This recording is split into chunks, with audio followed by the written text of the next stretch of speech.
Household is a fantasy tabletop RPG by the Italian team Two Little Mice, published in 2023 after a successful Kickstarter.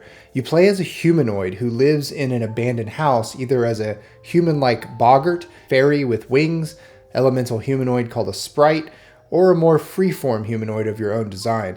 And the technology is sort of 18th or 19th century Europe, if I had to pin it down. But there is one tiny caveat. Your character and everyone else in your world is teeny tiny, and you all exist in a single abandoned house once occupied by a normal-sized human. I backed this game back when it was on Kickstarter because I was really impressed with what Two Little Mice accomplished with Broken Compass, a game and setting so successful that they ended up selling the rights to the board game giant Simon. Come on. This game, Household, comes as 3 books, a core rulebook, an extended player and GM's guide, and an adventure supplement. In this video, I'm going to cover the first book, which is still pretty substantial at 321 pages. This video is brought to you by Subversion. In Subversion, PCs act as envoys, representatives of their communities, taking direct action to serve and save the people around them.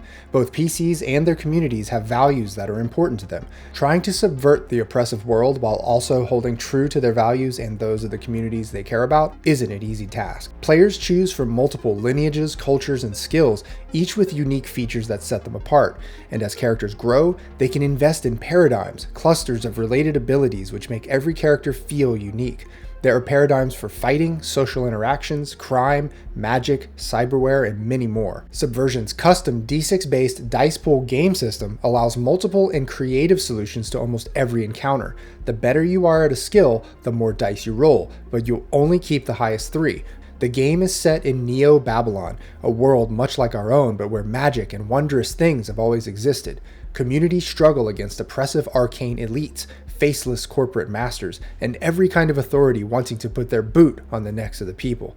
Players who want to make a difference in their games will find Subversion themes of community, direct action, revolution, hauntings, encroaching technology, relationships, staying true to ideals, speaking truth to power, and hope for the future. Back Subversion today. The link is below. There are a ton of fun conceits in this game, the first of which is that it's written in the voice of a scholar named Erasmo J. Hemingway, who welcomes you to read his account of the history of the house and how his little game works. The second really fun conceit is that his little game is one where you are not just playing out the story of one of the tiny inhabitants of this giant house, you're actually clearing up a proper account of that character's personal history. The history in question takes place over a 5-year period known in the setting as the Fragile Peace, and a proper campaign covers all 5 years as told through any number of player characters. Since personal histories might be a little hazy, you use the dice to settle any ambiguous details. Just to be clear, this game is a pretty straightforward tabletop RPG with GM and players, and character sheets and dice, but the added concept of pretending that you're telling a personal piece of the setting's history is just fun. There are 4 types of little folk in the house, and their collective histories all began the day that the master of the house, the normal-sized human, suddenly disappeared. The first of these littling types is the fairies, who are all slender and tall with wings that give them flight. They operate under a very rigid system of etiquette and taboos, and make up less than 25% of the population of the house. One thing worth mentioning here is that the actual cultural milieu of each folk type varies by region, and they are all borrowed from real-world cultures and nations. For example, the fairies of the Blackshine region are pretty much French, judging by the most common names there. In the Cupboard region, they sound more Eastern European, and in the Great Window and Table areas, more of a Russian persuasion. No matter where they're from, though, all fairies, and indeed all little folk, are bound by a hereditary contract. The one for the fairies is that they have their wings and their power of flight, but they must uphold all written agreements that they sign. The penalty for violating any contract, that's contract with a capital C, in this game is that the characters suffer a, quote, terrible, terrible thing.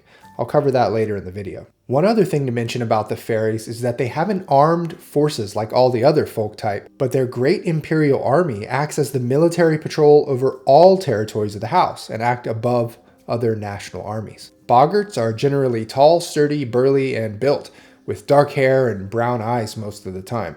They have a reputation for hard work and fearlessness, and retain a higher respect for the absent master of the house than other folk types. The boggarts actually make up only about 10% of the population of the household and tend to work as either hunters or farmers or bodyguards. They universally have names like Benjamin, William, Mary, and Emily, so you can reliably peg them as English stand-ins in the setting. As far as hereditary contracts, they can, quote, go juggernaut, which means they grow to twice their size for about 5 rounds of game time and enjoy a huge increase in strength. And in exchange for this power, they have to honor any verbal promises that they make or suffer a terrible, terrible thing. Sprites are a bit more complex in their description. They can actually be one of 3 subtypes. Sylphs, which are like air elementals in flesh form, Undines, which are a water variant, or Salamanders, the fire variant. Despite the differences in element, they all share the same customs, traditions, and foods. Sprites make up a little more than 25% of the household's population and for whatever reason are numbered almost equally across the 3 subtypes. With an official language called Sprigalic and common names like Aidan, Sean, Ronan, Caitlin, and Sinead, you can kind of put them in the Irish box of cultural inspirations. The 3 subtypes each have their own contract. Sylphs can bloat up with air and kind of float around. Undines can soak up a bunch of water and take extra damage. And salamanders can make their hands and other extremities light up with bioluminescence. In exchange for these powers, all sprites must honor any free agreement through which they have been paid. One thing that gave me a chuckle was the national motto of one faction of sprites called the Free Dominions, which is E pluribus unum, or out of many one. That phrase is on a lot of the coinage here in the US. The last of the 4 littling types is the Sluagh, who, according to the histories, came from the far beyond or outside the house. They don't have any particular phenotype, as you can see from this illustration. By the way, I haven't mentioned it until now, but the artwork in this book is stunning. I'm not exaggerating when I say that some of the illustrations in this book made my jaw drop. Incredible stuff. Anyway, these Sluagh don't have a particular look to them, but they all bleed a tacky black blood that makes the other littlings a bit wary of them. As far as cultures go, they have endless subcultures and make up about half of the population of the household. It's mentioned that they are so numerous that overpopulation has led to poverty and other issues in some of their settlements. We're not going to be able to pigeonhole these folks into one real-life culture or another. Some of them have names like Ahmed, Mustafa, and Yusuf, and others like Alessandro and Lorenzo, and yet others like Miguel and Fernando. I guess if we had to place their inspirations on a world map, it would be pretty much Mediterranean, but that doesn't narrow things down too much if you really think about it. As far as contracts, they have the ability to heal wounds, even grave ones. In exchange, they must honor any debt they've incurred after losing a bet. It's probably worth mentioning that despite the cultural heterogeneity of the Sluagh, they are ruled by a Khan, and their capital city is named Al-Sahir. And their national motto is this down here. I won't try to read that out, but you can kind of get a feel for the ruling class here. So again, in this game, you're not just making up a character from thin air, you're remembering a character from the annals of history and telling their definitive story during the 5-year period in which this book's history takes place. We've already covered the 4 folk types that you choose from. After you choose that, you choose your nation, which each corresponds to the 4 folks, but you can mix and match however you please because people are born and move around all over the place in the setting. Then you choose from one of 6 professions, which lock in a number of player options like traits and moves. Specifically, a trait is something that gives you something like a +1 or a free reroll in a specific situation, and a move is a very special ability that you can invoke usually only once per session. Let's just take a look at the first profession to see what kind of options it entails. You get a point in one of your 4 core attributes and a trait, and then you choose one of 8 moves available for soldiers. You also take a point in each of these skills. On your character sheet, you can see that there are 5 skills under each of the 4 core attributes or fields, for a total of 20 skills. I'll get to how those actually work with the dice in a minute. The final thing that you choose as a soldier or any profession is the sub-profession or vocation. Here you see 6 vocations listed for soldiers. Each vocation gives you another volley of traits and points, as well as some flavor text. There are a lot of player options here that I'm glossing over by paging past the professions and their vocations, but one thing I wanted to point out was the animal handlers, which grant the player one of 4 kinds of little creatures to manage. This is one of those player classes that I always worry about because I feel like it could give one player a lot more spotlight than the other players and generally slow down the game. Anytime a player gets to control an extra character, in this case an animal companion, they just get more time to be in the spotlight. Since animal companions have their own slew of traits and moves, an animal handler just naturally has a lot of options to sift through and exercise during their turn. For example, check out this trait for the mouse called Fang and Claws. They get a free reroll whenever they are attacking or defending. This means they always get to reroll some of their dice in combat. It could be a problem, but this totally depends on the quality of your players and how well a GM manages the spotlight time. Okay, so here's how this game works. You roll the dice in any situation that is uncertain. The roll can either be an action roll where you choose the field and skill, or it could be a reaction roll where the GM calls the field and skill. Do you remember those 4 core attributes and 20 skills on your character sheet? When you have points in these, you have d6s to roll when testing those skills. The roll itself is broken down into these steps. The difficulty referred to here is how strong of a success is required of you. Modifiers refer to adding or subtracting dice from your pool. You can never have fewer than 2 or more than 9 dice no matter what the modifiers. So what counts as a success? Well, that goes to the core of the dice mechanics here.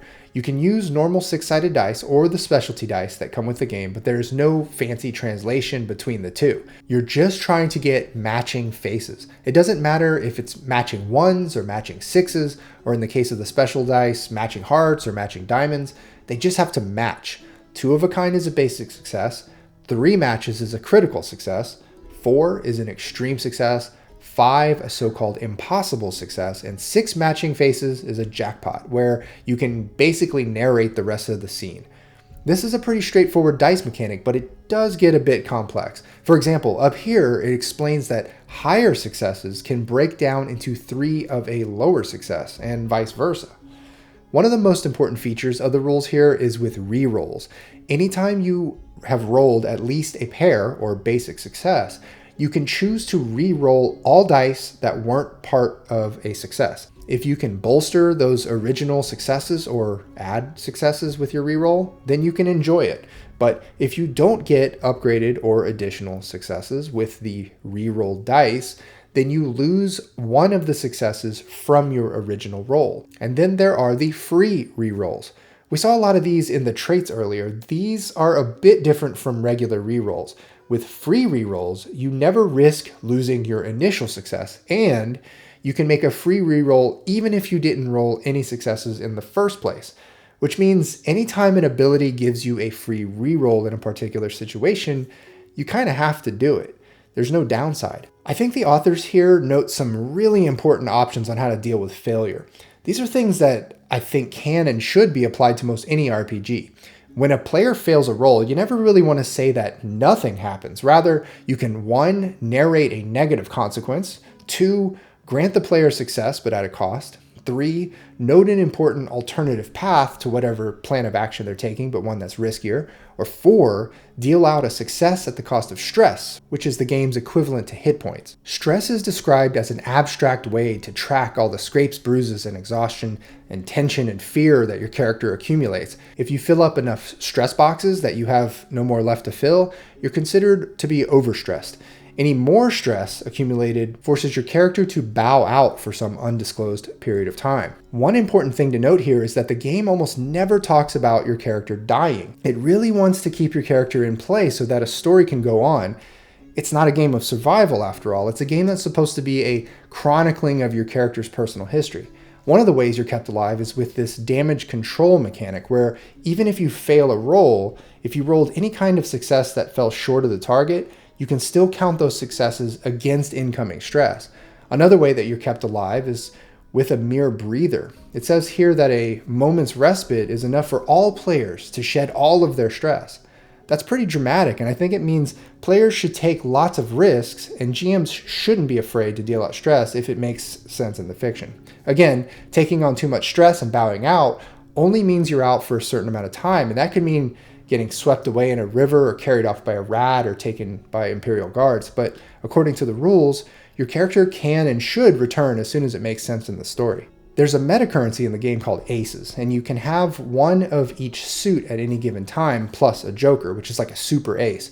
You can play an ace to do the following, which you might recognize as a pretty standard spread of options for a meta currency. Players are supposed to be rewarded an ace under circumstances such as those listed here, basically for good roleplay or fun moments. The joker, which should be given out to players for all the same reasons, but a little less frequently, does everything that an ace does, but also these 4 things. I think the most notable ability of a joker is that it can give you an automatic extreme success without rolling. This is the sort of thing that you save up for a big finale. But another major use of the joker is to miraculously save a fellow PC who's about to bow out from too much stress. I'm going to kind of gloss over combat here, save to say that you get to choose your field and skill when attacking, aka an action roll, and the GM gets to choose the field and skill when you're defending. One rather striking detail is here under multiple opponents. It says, quote, "A group of characters fighting together can face only one opponent at a time." I thought this was pretty limiting, and I couldn't figure out the reasoning for this. It really straitjackets a lot of the tactics that a party could employ.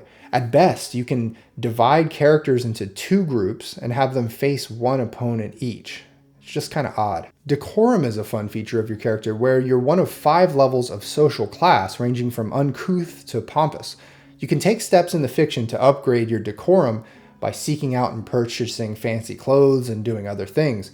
Decorum levels have the potential to add or subtract dice to a skill check if your appearance or status plays a part in the situation. Interestingly, in this game, there is more than just one kind of magical contract.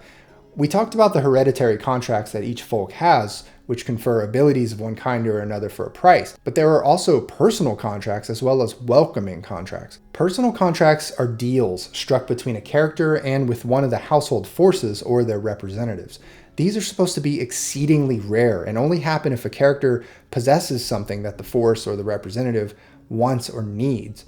Another cool way that these kinds of contracts show up is in so-called Argo contracts, which are these magically bound contracts tucked away all over the household in the form of scrolls, books, and slips of paper left behind by the great contracts scholar Argo the bureaucrat. The point of all these contracts is to give the players cool and unique abilities, but tie them up into some kind of behavior or even a quest of some sort. You can make up whatever contract you want. The examples in the book are a good place to start though. For example, the Wall Strider contract gives the littling the ability to walk and run on walls as if they were walking on the ground. But the cost or counterpart is that anytime a character encounters stairs, the player needs to remember to stipulate that the character makes the first step with their left foot. Failing to do so violates the contract, and then they have to face terrible, terrible things. There are 5 levels of TTTs, and they begin piling up on you starting at level 1, unless you take specific actions to make amends. At the lowest levels, you're just losing coins, lowering your decorum level, or taking on minor conditions. But as you get to the higher levels, you start taking on huge gobs of stress and have aces that don't work, and you lose free rerolls. The third kind of contract is a welcoming contract, which is like a magical passport that allows you to even be in a certain environment. So for example, if you want to visit the upside down city of Samarinid, you need to have the ability to walk around upside down without falling. Or to visit Cinderhall, you have to withstand extreme heat. A welcoming contract gives you those powers that you need, and violating a contract doesn't incur terrible, terrible things. It just rescinds your power, which can be a whole lot worse. So right on this page, sort of buried in a text box, is a major, almost critical detail of the setting that was bothering me until I read this. It's the problem of scale. Long story short, the scale of this game's setting doesn't quite work at first blush. You have humanoids who use keys as blunderbusses and ride on mice, but they live in entire cities that fit in a bathtub or under a fallen Christmas tree. In a way, they're too big for those cities to work. Well, here's the answer to that problem. Under the so-called domain contract, the more important and relevant a space is, the more it is able to accommodate its inhabitants. It sort of shrinks the people and the cities down as needed, through magic or whatever. You just have to roll with it if you want everything to fit in the house. And speaking of guns made out of keys, here's a nice list of the kind of weapons you might find in the house. Note again that the setting sports a sort of 18th or 19th century aesthetic. And for whatever reason, these are some of my favorite illustrations in the book. They really drive home the smallness of the characters. As long as you don't overthink scale, littlings by default seem to be about 2 inches tall. There is a very thorough chapter on the history of the household, on how the folk came to be in the house and how they have been warring with each other for many years. But I'm not going to summarize any of that in this video. I will say I was very impressed with the level of detail that they committed to here, and it's really one of the pillars of the setting. Check out the illustration of this epic battle with a swan. The caption is, Rhodomonte steering the last ship and dealing the final blow against the white dragon. It's pretty remarkable. As I mentioned at the top of this video, this game is meant to be played as a chronicling of your littlings' characters' lives during the 5 years in household history known as the Fragile Peace. The authors actually provide a lot of infrastructure for these 5 years, breaking them down into chapters that each represent about 1 year. Each chapter itself is composed of a number of smaller story arcs called paragraphs, and those paragraphs can be 1 or multiple game sessions. There are a couple of really cool concepts here. The first is that you don't have to play each chapter with the same characters. At the start of a new chapter, you can switch to a new character and continue the story from that point of view. The second thing I thought was pretty intensely fascinating was that it was suggested that you could start a new chapter from the point of view of an NPC at the start of a previous chapter, retelling an entire story from a different point of view. These are just really cool ideas on how to approach a story in an RPG. After all the chapters are played out and all the stones have been unturned, everyone plays out an epilogue that wraps things up, and the campaign is finished as if it were an epic historical treatment of unsung heroes in the house. One last thing to note is that each chapter kicks off with a special historical event, but it suggested that you can just come up with your own historical events that better fit the kind of arc that you're going for. There's a chapter on the rooms of the house itself, and I just want to walk you through some of the most stunning imagery of the entire book here, starting with this illustration of a littling on his mouse. The house is not infinite by any means. It has 3 floors and just a certain number of rooms to each, but you can think of each room as its own fantasy realm, and traversing from room to room is a huge undertaking. There are some gray zones where you can kind of do anything you want, such as the in-betweens, those spaces between the walls. Behold the dining room, where the dining table itself and the chandelier above represent the heart of the fairy kingdom.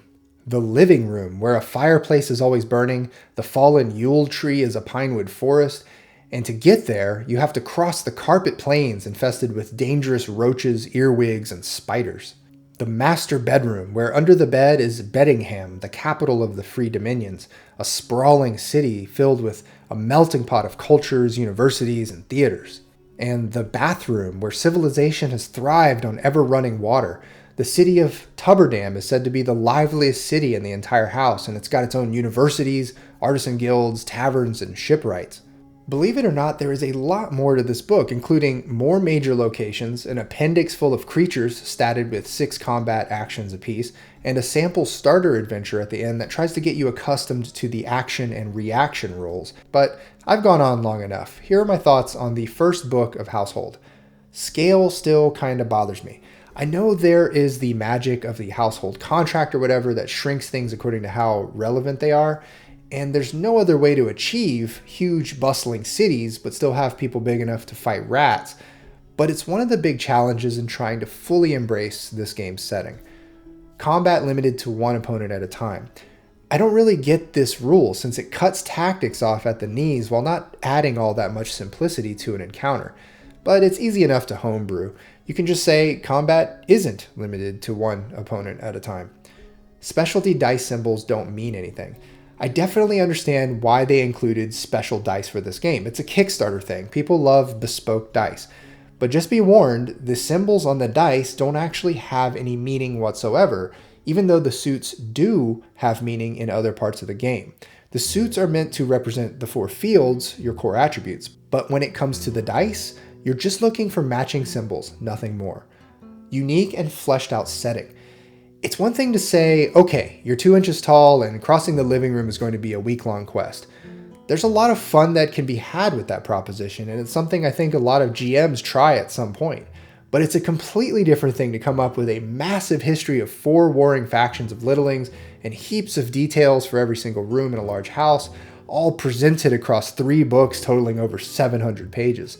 They really committed to the premise here. Spellbinding artwork. As mentioned and shown in this video, the artwork by Two Little Mice is pretty extraordinary, and they managed to keep the book aesthetically cohesive on top of everything else. Fun game mechanics. The premise of matching dice faces is something that people loved about Broken Compass, and it's something that I think works here too. It's meant to be a fast and easy way to determine outcomes for a game that is trying to tell a story, not simulate realism in any way. You have your 20 skills and a handful of traits and moves, which is enough complexity to have some variation in play experience, but it all stays pretty far away from being dense or complicated. So much more content beyond this book.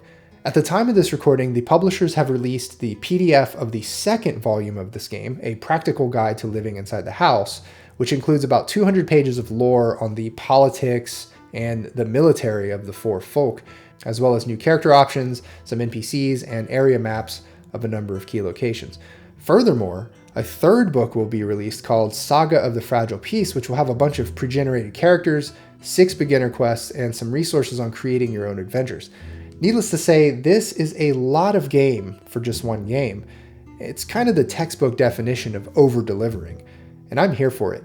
Anyway, that's all for now. I've left a link below to where you can find Household, and if you'd like to support the channel, please consider joining my Patreon.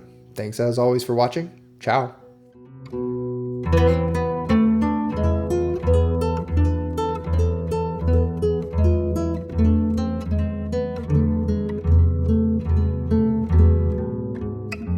Thank you.